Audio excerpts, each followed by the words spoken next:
देखो बहुत सारे स्टूडेंट्स को किसी और सब्जेक्ट से डर लगे या ना लगे, लेकिन मैथ से तो डर लगता है। और पता नहीं कि कुछ स्टूडेंट्स को मैथ के क्वेश्चन को देखकर ऐसा क्यों लगता है कि ये मुझसे ना हो पाएगा। इसके लिए तो स्पेशल लोग होते हैं। देखो किसी भी सब्जेक्ट के प्रति हमारा माइंडसेट ही उसको हार्ड या इजी बनाता है। देखो मैथ एक नॉर्मल सब्जेक्ट की तरह है, बस आप कुछ मिस्टेक करते हो इसलिए आपको मैथ डिफिकल्ट लगता है। लेकिन इस वीडियो के बाद आपका मैथ भी काफी नॉर्मल हो जाएगा।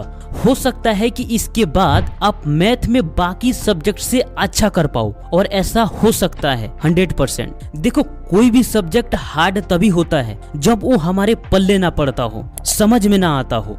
आपको हिस्ट्री हार्ड क्यों नहीं लगता, जियोग्राफी हार्ड क्यों नहीं लगता, साइंस हार्ड क्यों नहीं लगता? क्योंकि वो आपको पढ़ते वक्त लाइन बाय लाइन समझ में आ जाता है। लेकिन मैं इतना जरूर कर सकता हूँ कि आपको उसमें से बहुत कुछ याद नहीं होगा।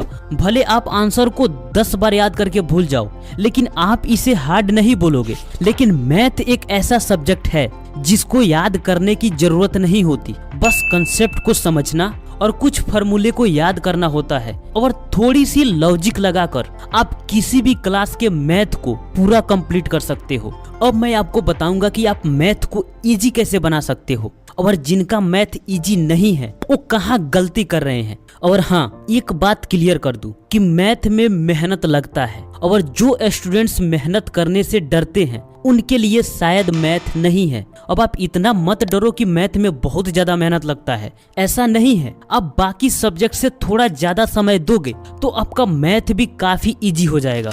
नंबर 1, मैथ का बेसिक नॉलेज गैदर करो। मैथ उन स्टूडेंट्स के लिए इजी हो जाता है जिनका अर्थमेटिक यानी अंक गणित पर पकड़ अच्छी होती है। मैथ को अच्छे से सॉल्व करने के लिए सबसे पहले कम से कम आपको 20 तक टेबल यानी पहाड़ा याद होना चाहिए। उसके बाद आप पॉइंट नोट करते जाओ। एडिशन यानी जोड़, सब्ट्रैक्शन यानी घटाव, मल्टीप्लिकेशन यानी गुणा, और डिवीजन यानी भाग आपको तो अच्छे से आना चाहिए।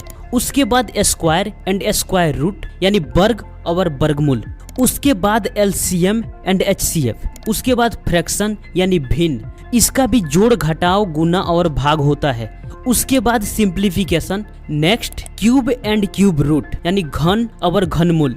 नेक्स्ट रेशियो एंड प्रोपोर्शन यानी अनुपात एवं समानुपात। एक्सपोनेंट यानी घातांक। टाइम एंड डिस्टेंस समय एवं दूरी, और परसेंटेज यानी प्रतिशत। और इन सबको पेपर पर नोट कर लो और इस पर अपनी पूरी पकड़ बनाने की कोशिश करो। पर ये सब चीजें तो आप फर्स्ट क्लास से सीखते आ रहे हो, तो अगर इसमें आपको थोड़ी कमी लग रही है तो आप फिर से रिवाइव करो, या आप पॉइंट बाय पॉइंट को यूट्यूब पर सर्च करके भी सीख सकते हो। अगर इस पर आपकी पकड़ अच्छी हो गई तो मैथ आपके लिए इजी और इजी हो ही जाएगा। ये मैथ का बेसिक नॉलेज है, और इन्हीं बेसिक्स पर जिनकी पकड़ अच्छी नहीं होती उनके लिए मैथ चैलेंजिंग यानी डिफिकल्ट हो जाता है।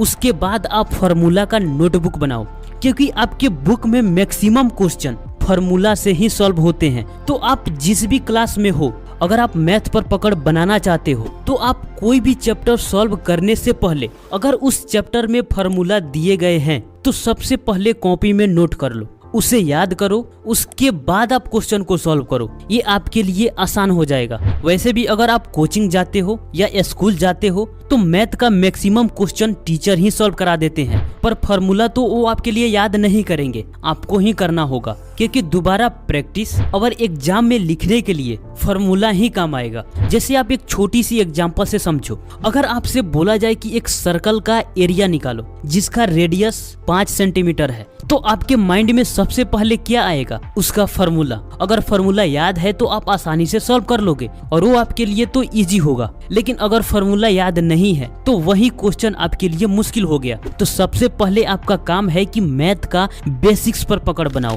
नंबर 2, कंसेप्ट को समझो। देखो मैथ को याद किया ही नहीं जा सकता, ये कंसेप्ट पर बेस्ड है। कंसेप्ट क्लियर तो मैथ क्लियर। बस कंसेप्ट को समझने में ही थोड़ा बहुत जो परेशानी होता है उसी से बहुत सारे स्टूडेंट्स को मैथ हार्ड लगता है। इस पर भी आप अच्छी पकड़ बना सकते हो अगर आप थ्योरी पर टाइम देते हो।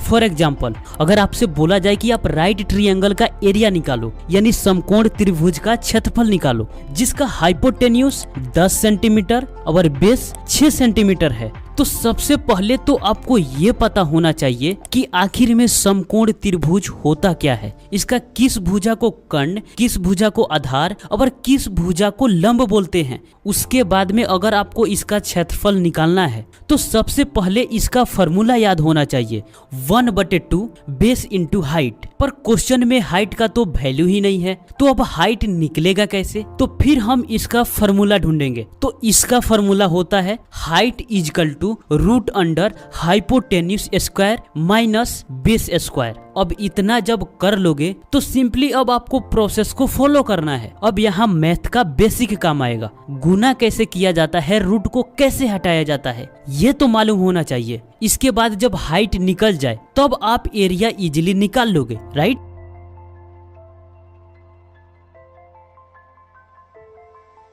तो मैथ को इजीली सॉल्व करने के लिए कंसेप्ट से लेकर बेसिक तो मजबूत होना ही चाहिए, जो कि अगर आप मेहनत करते हो तो धीरे धीरे आप मैथ पर पकड़ अच्छी बना सकते हो। Number 3, practice. आपको सब कुछ मालूम है, लेकिन अगर आप प्रैक्टिस नहीं करते हो फिर भी आप मैथ में वीक हो जाओगे, क्योंकि मैथ प्रैक्टिस से ही इजी होता है।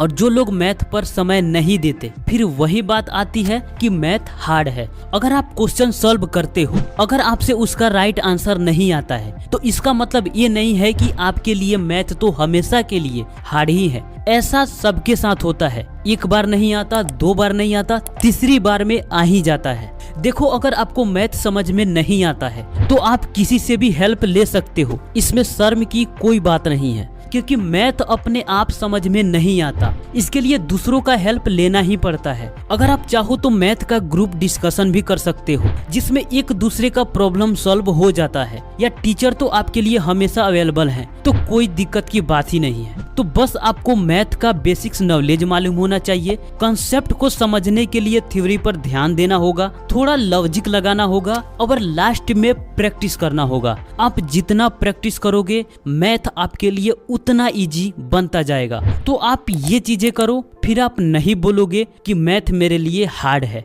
तो दोस्त, कैसा लगा वीडियो कमेंट बॉक्स में जरूर बताना। मिलते हैं आपसे फिर अगले वीडियो में, तब तक के लिए आपका धन्यवाद।